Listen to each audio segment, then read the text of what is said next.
Hello बच्चों, फिर से स्वागत है आपका आपकी क्लास 8 के फर्स्ट चैप्टर के पार्ट 3 वीडियो में। यानी आपकी क्लास 8वीं का हम फर्स्ट चैप्टर कर रहे हैं और हम आज पार्ट 3 करेंगे। 2 पार्ट हम पहले पूरे कर चुके हैं, ये लास्ट पार्ट है। इसके बाद हमारा चैप्टर कंप्लीट हो जाएगा। तो चलिए शुरू करते हैं।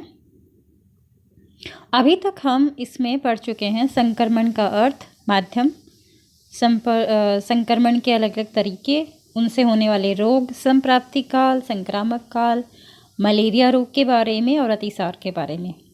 और आज जो हम पढ़ने जा रहे हैं वो है खसरा रोग, उसके लक्षण, कारण और बचाव के तरीके और गृह परिचर्या। और इसी तरह आंखें दुखने वाले रोग में भी ये सारे पॉइंट्स पढ़ेंगे और साथ में टीकाकरण चार्ट भी पढ़ेंगे। शुरू करते हैं खसरा रोग से। खसरा रोग अधिकतर बच्चों में होता है।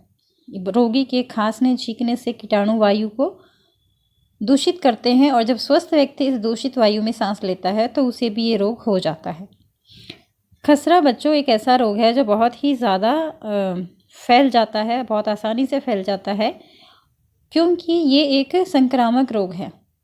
जो व्यक्ति खसरा रोग का रोगी है वो खांसता है या छींकता है तो उसी से कीटाणु आसपास की हवा में फैल जाते हैं और कोई और व्यक्ति उस दूषित वायु के संपर्क में जब आता है तो उसे भी ये रोग हो जाता है। अब इसके लक्षण क्या है? इसके लक्षण हैं कि इसकी शुरुआत खांसी और जुकाम से होती है। उसके बाद तेज बुखार आता है और तेज बुखार आने के साथ साथ माथे पर छोटे छोटे लाल दाने निकलने लगते हैं और धीरे धीरे ये दाने 2-3 दिन में करके पूरे शरीर पर फैल जाते हैं और धीरे धीरे उनमें इचिंग शुरू हो जाती है। जैसे जैसे इसका असर कम होता जाता है वैसे वैसे बुखार कम होने लगता है और ये दाने धीरे धीरे सूखने लगते हैं। ये जो पिक्चर साथ में दी हुई है ये जैसे आपको दिखा रही है फेस पे कितने सारे दाने हो रखे हैं और ये धीरे धीरे पूरी बॉडी पे फैलते हैं। अब इसका संप्राप्ति काल है 7 से 14 दिन, यानी कि ये इस रोग के विषाणु हमारे शरीर में आ गए हैं तब भी ये प्रकट होने में 1 से 2 हफ्ते का टाइम ले सकता है। यानी कि 1 से 2 हफ्ते तक ही पता चलेगा कि किसी के अंदर ये विषाणु जा चुका है। इसका संक्रामक काल है 3 सप्ताह। 3 सप्ताह का अर्थ है किसी रोगी व्यक्ति के अंदर जब से ये विषाणु ने प्रवेश किया है तब से लेकर 3 सप्ताह तक वो दूसरे लोगों को ये रोग दे सकता है, दूसरे लोगों में ये रोग फैला सकता है। अब इसकी परिचर्या और उपचार। सबसे पहली बात, उससे अलग रखना चाहिए। रोगी व्यक्ति को बाकी सभी परिवार के सदस्यों से अलग ही रखना चाहिए क्योंकि ये बहुत ही जल्दी फैलता है। उसका कमरा साफ, स्वच्छ, हवादार होना चाहिए। धूप का उसमें प्रबंध होना चाहिए, यानी कि धूप आनी चाहिए, ऐसा रूम उसके लिए सेलेक्ट करें। कमरे का जो फर्श है वो फिनाइल जैसे किसी कीटाणुनाशक के घोल से साफ़ करना चाहिए ताकि वहाँ पे कोई उसके शरीर से जो दाने हैं उनकी पपड़ी वगैरह गिरी हो, कीटाणु हो तो वो नष्ट हो जाए। लेकिन रोगी को ठंडा खिड़की के सामने उसके बेड को नहीं रखना, हवा के झोंके और ठंड से बचाना है क्योंकि उसे बहुत तेज़ बुखार भी होता है, नहीं तो फिर निमोनिया हो सकता है। ऐसे व्यक्ति को पीने के लिए गर्म पानी देना चाहिए, हल्का गर्म, और उसे फलों का रस या दूध से बनी हुई हल्की कोई खीर, सूजी की खीर, फिरनी टाइप की, या फिर खिचड़ी, दलिया, इस तरह का हल्का भोजन देना चाहिए। गरिष्ठ भोजन, तला हुआ, मिर्च मसाले वाला, वो सब नहीं देना चाहिए। अब ऐसे जो खसरा रोग हो जाता है उससे बचाव कैसे किया जाए? बचाव तब होगा जब किसी को ये रोग हो रखा है उस समय हम पूरी सावधानी बरतें और साथ ही साथ रोग ना होने पाए उसके भी प्रबंध करें।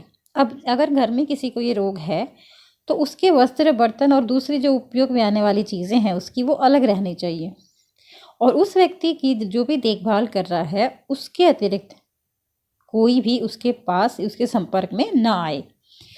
उसके शरीर पे जो दाने थे उनसे जैसे जैसे पपड़ी उतरने लगती है तो उसको जलाकर नष्ट कर देना चाहिए ताकि जीवाणु ना फैले। और सबसे महत्वपूर्ण बात, जो बच्चे, ये तो बात हो गई थी अभी तक जो हमने करी कि किसी को अगर घर में ये खसरा रोग हो गया है तो क्या ध्यान रखना है। अब इससे बचने के लिए एक टीका उपलब्ध है जो हमारे टीकाकरण का जो प्रक्रिया होती है, जब बच्चे जन्म लेते हैं उसके बाद उनको टीके लगाए जाते हैं हॉस्पिटल्स में, डिस्पेंसरी में, आंगनवाड़ी में, उसमें एक खसरे का टीका भी लगता है। वो बच्चा जब 9 महीने का हो जाता है तब से लेके 12 महीने तक के बीच की उम्र में लग सकता है। वो खसरे का टीका अवश्य ही लगवाना चाहिए। और साथ में एक पिक दी हुई है, इसमें आप देख सकते हो खसरा टीकाकरण दिवस 16 मार्च को मनाया जाता है। इस टीके का जो नाम है वो MMR टीका है। असल में इसमें 3 बीमारियों के लिए ये टीका होता है। एक M से बन गया मीजल्स, दूसरे से मम्स बनता है जो गले में गांठें हो जाती हैं, और तीसरा है रूबेला। ये भी एक तरह का फीवर होता है, रूबेला वायरस से जो फैलता है। तो ये MMR का टीका ज़रूर ही बच्चों को लगवाना चाहिए। 9 महीने से लेके हम इसे 1.5 साल की उम्र तक तकरीबन लगवा सकते हैं, तो खसरा रोग से बचे रहेंगे। अब हमारे सामने है कि खसरा रोग के बारे में हमने पढ़ लिया है। अब उससे संबंधित हम प्रश्न लेंगे।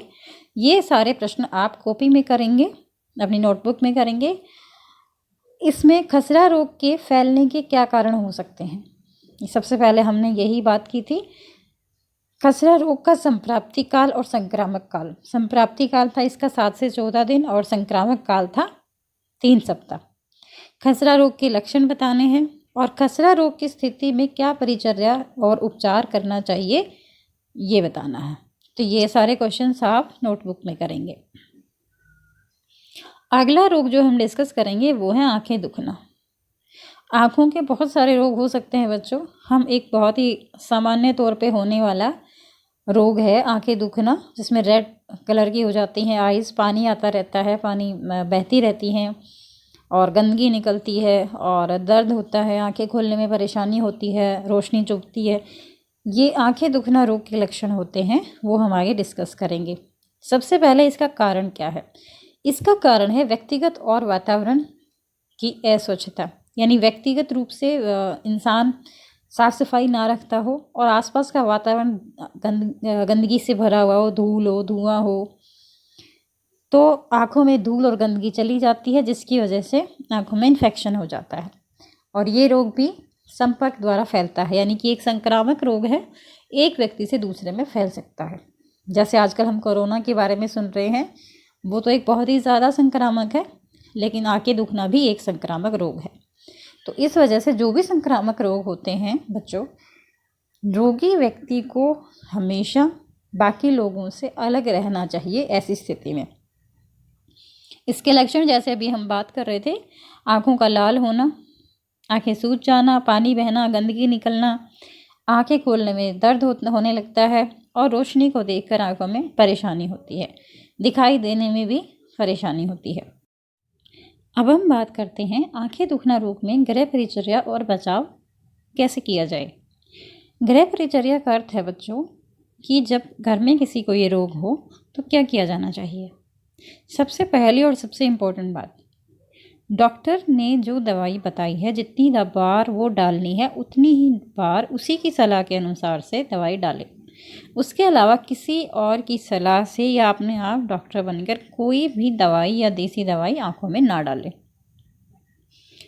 दूसरी बात, तेज़ रोशनी से रोगी व्यक्ति को दूर रहना चाहिए। उस आँखों पे चश्मा पहनना चाहिए ताकि उसकी आँखों को भी परेशानी ना हो और दूसरे व्यक्तियों को भी रोग ना लगे। साथ ही अपनी वस्त्रों, तौलिए और अपने रुमाल को दूसरों से अलग रखना चाहिए ताकि किसी भी स्थिति में ये रोग आगे ना फैले। अब बचाव कैसे करना है, यानी कि क्या करें कि ऐसी स्थिति आए ही नहीं। सबसे पहली बात, अगर कोई रोगी व्यक्ति दिखाई देता है ऐसा, तो उसे दूरी बनाकर रखनी है। धूल, धुएं और गंदगी से बचकर रहना है, यानी अपनी आँखों को इन सब से बचा कर रखना है। आँखों को हमेशा साफ़ पानी से ही धोना चाहिए। अगर फ़िल्टर का पानी उपलब्ध नहीं है तो पानी को उबाल कर ठंडा करके उससे आँखों को धोना चाहिए। जहाँ पे धूल हो वहाँ पे चश्मा पहन के रखना चाहिए और गंदे हाथ हों तो आँखों को नहीं छूना चाहिए। अगर हम इन सारे तरीक़ों को अपनाएंगे तो हम इस तरह के रोगों से बचे रहेंगे। अब हमारे पास है अभ्यास के प्रश्न जो आप नोटबुक में करेंगे। आंखें दुखना रोग किस कारण फैलता है? गंदगी के कारण, ये हमने अभी करा है, आप थोड़ा डिटेल में लिखेंगे इसे। आंखें दुखना रोग के क्या लक्षण हैं और क्या परिचर्या करनी चाहिए और किस तरह इस रोग से बचाया जा सकता है। ये 4 प्रश्न हैं इस पे आधारित। उसके बाद हमारे पास जो लास्ट टॉपिक आता है वो है टीकाकरण। आपके सामने एक स्लाइड है, उस पर लिखा है मिशन इंद्रधनुष।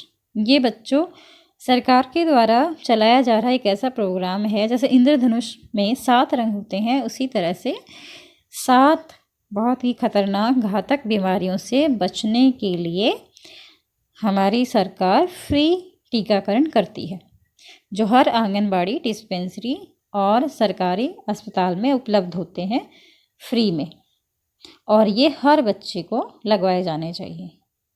तो इसी पर आधारित है मिशन इंद्रधनुष। अब हम एक टीकाकरण चार्ट देखते हैं, जिसमें बताया गया है कि कौन कौन से टीके कौन कौन सी उम्र में लगते हैं। मुख्यतः जो टीके लगते हैं, जैसे पहला टीका है बीसीजी। बीसीजी बच्चों टीबी यानी कि तपेदिक की बीमारी, यानी जिसे क्षय रोग भी कहा जाता है, उससे बचने के लिए लगाया जाता है। बच्चे के जन्म के 24 घंटे के अंदर ये टीका लग जाता है। अगर बच्चा हॉस्पिटल में पैदा होता है तो वहीं पे डॉक्टर्स ये टीका लगा देते हैं। ओपीवी का मतलब है ओरल पोलियो वैक्सीन, जो पोलियो की दवाई पिलाई जाती है उसको कहते हैं। और पोलियो की ड्रॉप्स तो आप में से काफ़ी लोगों ने पी होंगी, तो उसी को ओपीवी कहते हैं। इसके अलावा हेपेटाइटिस बी भी एक खतरनाक बीमारी है, उसका भी टीका लगाया जाता है। सामान्य भाषा में कई बार इसे पीलिया कह देते हैं, लेकिन ये पीलिया से ज़्यादा खतरनाक होती है। जब बच्चा 1.5 महीने का हो जाता है तो दोबारा से ओपीवी और हेपेटाइटिस बी को रिपीट किया जाता है, और एक और टीका लगता है जिसे कहते हैं डीपीटी। ये 3 बीमारियों का इकट्ठा एक ही टीका होता है। डी से बनता है डिप्थीरिया, इसे कंठ रोहिणी भी कहा जाता है। इसके अलावा पी से पर्ट्यूसिस, ये काली खांसी का नाम है, और तीसरा है टी से टेटनस। तो डीपीटी का अर्थ हुआ डिप्थीरिया, काली खांसी और टेटनस। हेपेटाइटिस बी का एक टीका और पोलियो की दवाई पिलाई जाती है। उसके बाद फिर जब बच्चा 2.5 महीने का हो जाता है, यानी कि हर 1 महीने के अंतराल की बात हो रही है, तो ये तीनों टीके फिर से रिपीट किए जाते हैं। फिर 1 महीना और बढ़ जाने पर, यानी कि जब बच्चा 3.5 महीने का हो जाता है, फिर से ये चीज़ें रिपीट होती हैं। यानी कि 3 टीके डीपीटी के हो गए, 3 टीके हेपेटाइटिस बी के हो गए, और 4 बार हेपेटाइटिस बी के 4 टीके हो गए, जन्म पे, 1.5 माह पे, 2.5 माह पे और 3.5 माह पे। और ओपीवी यानी कि पोलियो की खुराक भी अब तक 4 बार पिलाई जा चुकी है 3.5 महीने में। अब 9 महीने से लेके 12 महीने तक, वैसे ये 15 महीने तक लगवा सकते हैं खसरे का टीका। इसे एमएमआर का टीका भी कहा जाता है। और विटामिन ए का टीका है, उसकी भी पहली खुराक दी जाती है बच्चे को। विटामिन ए आँखों के लिए बहुत ज़रूरी होता है, नहीं तो रतौंधी नाम का रोग हो जाता है। और खसरे के बारे में तो अभी हमने पढ़ाई है। फिर 16 से 24 माह पर, यानी कि 1.25 साल से लेकर 2 साल तक की बच्चे की उम्र होती है, तो डीपीटी का बूस्टर टीका और पोलियो का बूस्टर टीका या खुराक दी जाती है। बूस्टर का अर्थ है अब तक के किसी भी टीके को अगर हम किसी वजह से नहीं लगवा पाए हैं, तो ये वो खुराक है जो उसकी कमी को पूरी करेगी। और डीपीटी में 3 टीके शामिल होते हैं, यानी कि 3 बीमारियों की दवाई होती है, ये हम पढ़ ही चुके हैं। इसी बीच में खसरे का दूसरा टीका लगाया जाता है, यानी कि एमएमआर का दूसरा टीका भी इसी दौरान लगता है 2 साल की उम्र तक। फिर 5 साल की उम्र तक एक बार और विटामिन ए की दूसरी खुराक दी जाती है। दूसरी से लेकर 9वीं खुराक, यानी कि पहली खुराक विटामिन ए की 16 महीने पे दी जाती है, और उसके बाद 5 साल तक टोटल मिला के विटामिन ए की 9 खुराक दी जाती हैं बच्चे को। हर 6 महीने में एक दी जाती है, ताकि बच्चे को रतौंधी और आँखों से संबंधित दूसरी बीमारियां ना हो। अब 5 वर्ष का जब बच्चा हो जाता है तो डीपीटी का दूसरा बूस्टर टीका लगाया जाता है, यानी कि अभी तक भी अगर डीपीटी किसी वजह से कहीं छूट गया तो ये उसको कंट्रोल करेगा, और ये 3 बीमारियों से बचाता है। इसके अलावा भी बच्चों आजकल बहुत सारे अलग अलग तरह के टीके ऐड हो गए हैं, या हम प्राइवेट हॉस्पिटल में लगवा सकते हैं, या गवर्नमेंट भी आगे बहुत सारी चीज़ें प्लान कर रही है टीकाकरण अभियान में, और टीके ऐड करने जा रही है। तो छोटे बच्चों का टीकाकरण ज़रूर होना चाहिए, ताकि वो इतनी सारी बीमारियों से बच सकें। ये टीकाकरण चार्ट आप कॉपी में बनाएंगे और याद भी करेंगे। और इसमें आप साथ में BCG किस बीमारी से बचाता है, हेपेटाइटिस बी, और ये DPT की फुल फॉर्म क्या है, या DPT का टीका किन बीमारियों से बचाता है, खसरे का टीका किस नाम से लगाया जाता है, ये MMR है इसका नाम, और विटामिन A का टीका कौन सी बीमारी से बचाता है, वो है रतौंधी। ये सभी प्रश्न भी आप कॉपी में कर सकते हैं। तो मुझे उम्मीद है आज का वीडियो सुनने के बाद, देखने के बाद आप अपना चैप्टर आराम से पूरा कर पाएंगे, प्रश्न कर पाएंगे कॉपी में और समझ पाएंगे। तो वीडियो देखने के लिए आपका बहुत बहुत धन्यवाद। अगर आपको वीडियो पसंद आया हो तो लाइक, शेयर और सब्सक्राइब ज़रूर करें, ताकि आप अगला वीडियो सबसे पहले देख सकें और आप अपने घर में रहें, सुरक्षित रहें, अपना ख्याल रखें। फिर मिलेंगे।